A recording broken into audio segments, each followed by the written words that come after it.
আজকে আমি আপনাদেরকে মজাদার একটি কেক বানিয়ে দেখাবো, আর কেকটি আমি সম্পূর্ণ মেজারমেন্ট সহ একদম দেখিয়ে দেব, যাতে করে আপনারা খুব সহজেই কেকের রেসিপিটি তৈরি করে ফেলতে পারেন। আর আমি আজকে কেকটি বানাবো সম্পূর্ণ ব্লেন্ডার ছাড়া এবং ওভেন ছাড়া, একদম হাতে তৈরি। তো চলুন দেখে নেওয়া যাক কেকটি আমি কিভাবে করেছি। কেকটি বানানোর জন্য প্রথমে আমি রুম টেম্পারেচারে থাকা 2টি ডিম নিয়ে নিলাম। ডিম দুটোকে হ্যান্ড উইক্সের সাহায্যে খুব ভালো করে নিচ্ছি।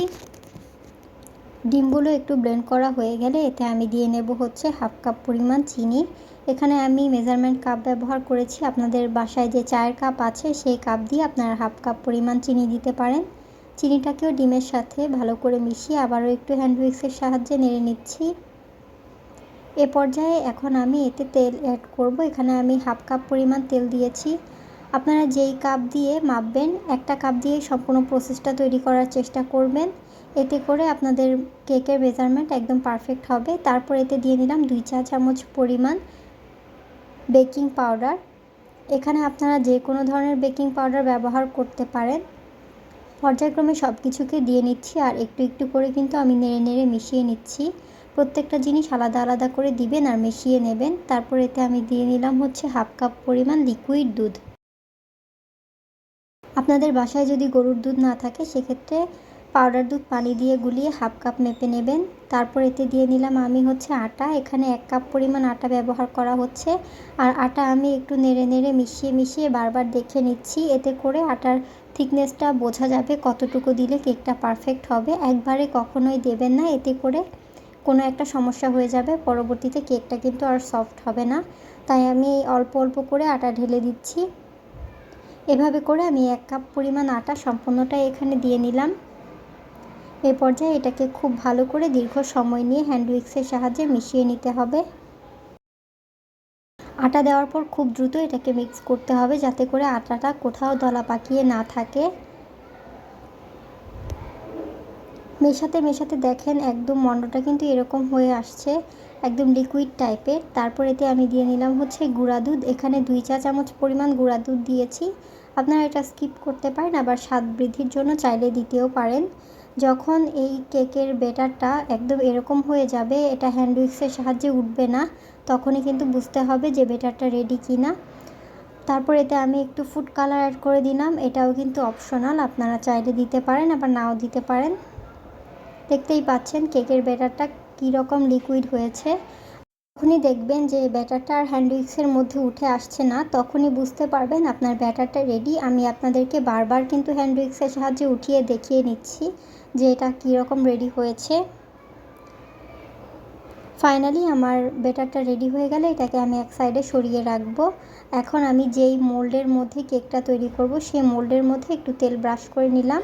তারপর এখানে আমি পাত্রের মাপে একটি কাগজ কেটে নিয়েছি, যে কোনো ধরনের নর্মাল কাগজ হলেই হবে। কাগজটাকেও তেল দিয়ে খুব ভালো করে মাখিয়ে নিলাম। এখন কেকের যে ব্যাটারটা রেডি করে রেখেছিলাম সেটা এই পাত্রের মধ্যে আমি ঢেলে নেব। ঢালার মধ্যেও কিন্তু আপনারা থিকনেসটা দেখতে পাচ্ছেন যে কীরকম এর থিকনেসটা হয়েছিল। এখন এটাকে আমি একটু সেট করে নেব, যাতে করে কোথাও এটার ফাঁকা না থাকে বা বাবলসগুলো না থাকে। এখন আমি যেই পাত্রে কেকটা তৈরি করব সেই পাত্রে একটু প্রিহিট দিয়ে নিলাম। আমি আজকে ইনফ্রারেডে হচ্ছে কেকটি তৈরি করছি, যার জন্য আমি 200তে দিয়ে হিট করে নিয়েছিলাম। তারপর 900তে দিয়ে আমি সম্পূর্ণ কেকটা কিন্তু বানিয়ে নেব। যে পাত্রে কেক বানাবেন তার উপর একটা স্ট্যান্ড দিয়ে তারপর কেকের মোল্ডটা বসিয়ে ঢেকে দেবেন। এখানে আমি 2টা ঢাকনা দিয়ে কেকটা ঢেকে দিলাম। তারপর যে ঢাকনার মধ্যে হোলগুলো ছিল সেগুলো একটু টিস্যু দিয়ে আটকিয়ে দিয়েছি। আমি সম্পূর্ণ প্রসেসটা আপনাদের সাথে শেয়ার করার জন্য অল্প অল্প করে ভিডিও করে রেখেছিলাম।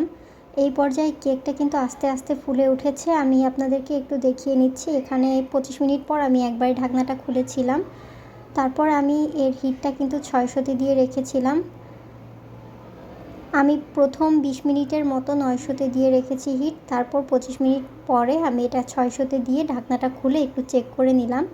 কেকটা কিন্তু এ পর্যায়ে কাঁচাই রয়ে গেছে, কিন্তু যথেষ্ট পরিমাণ এটা ফুলে গেছে। আমি একটি টুথপিক দিয়ে এটাকে দেখে নিলাম। টুথপিকটা আটকে আটকে আসছিল, অর্থাৎ কেকটা কিন্তু ভিতরে কাঁচা।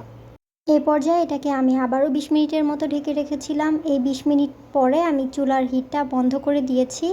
তারপর আমি ফাইনালি আপনাদেরকে কেকটা দেখিয়ে নিলাম।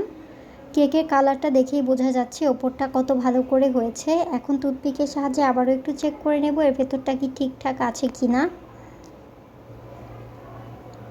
আমার সম্পূর্ণ কেকটা তৈরি হতে 50 মিনিটের মতো লেগেছে। প্রথম 20 মিনিট পর একবার ঢাকনা খুলেছিলাম এবং হিটটা 900 থেকে 600-তে দিয়েছিলাম এবং পরবর্তী 30 মিনিট পর আমি কিন্তু কেকের হিটটা বন্ধ করে দিয়েছি এবং কেকটা ফাইনালি চেক করে নিলাম। এই তো কেকটা ঠান্ডা হয়ে গেছে। ঠান্ডা হলে এটাকে আমি মোল্ড আউট করে নেব। অবশ্যই ঠান্ডা হওয়ার পরে মোল্ড আউট করতে হবে, না হলে হাত কিন্তু পুড়ে যাবে। মোল্ড আউট করার জন্য আমি একটি ছুরির সাহায্যে সাইড থেকে এটাকে একটু আলাদা করে নিচ্ছি। তেল ইউজ করার ফলে কেক কিন্তু একদম পাত্রের গায়ে লেগে থাকে না, এটাকে একটু ছুরি দিয়ে ছাড়িয়ে নিলেই হয়। এখন যে পাত্রে কেকটি রাখবো সেই পাত্রটি নিয়ে নিলাম এবং কেকটিকে আমি বের করে নিচ্ছি। তারপর কেকের মধ্যে আমি যে কাগজটি ব্যবহার করেছিলাম সেই কাগজটিকে টেনে টেনে তুলে নিলাম।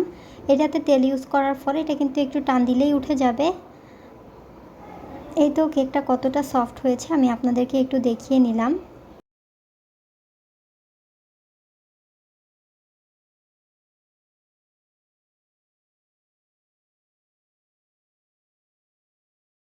ফাইনালি এখন আমি আপনাদেরকে কেকটা কেটেও দেখিয়ে দিচ্ছি এর ভেতরটা কত সফট হয়েছে এবং কোথাও কিন্তু একটুও কাঁচা কাঁচা নেই। অনেক সময় কেক বানালে কিন্তু ওপরের দিকটা একটু কাঁচা থেকে যায়, তাই আজকে আমি একদম আপনাদেরকে যাতে পারফেক্ট সময় নিয়ে বানাতে পারেন সেই সময়টাও বলে দিয়েছি।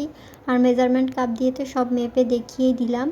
আমার ভিডিওটি আপনাদের কাছে কেমন লেগেছে কমেন্ট করে জানাবেন। কেকটি দেখতে আপনাদের কাছে কেমন লেগেছে সেটাও জানাতে পারেন। চ্যানেলটি সাবস্ক্রাইব করে রাখতে পারেন ভবিষ্যতে আর নতুন নতুন ভিডিও পাওয়ার জন্য। আর এই তো আমি সম্পূর্ণ কেকটিকে একদম কেটে আপনাদেরকে সার্ভ করে দেখিয়ে দিলাম। কেকটি আপনারা একদিন বানিয়ে 2-3 দিন খেতে পারেন। আপনারা আপনাদের বাসায় যে বাচ্চা আছে তাদের স্কুলের টিফিনেও দিতে পারেন। খুব সহজেই বাসায় এরকম নাস্তা তৈরি করলে বাচ্চারাও খুব পছন্দ করে। ধন্যবাদ সবাইকে।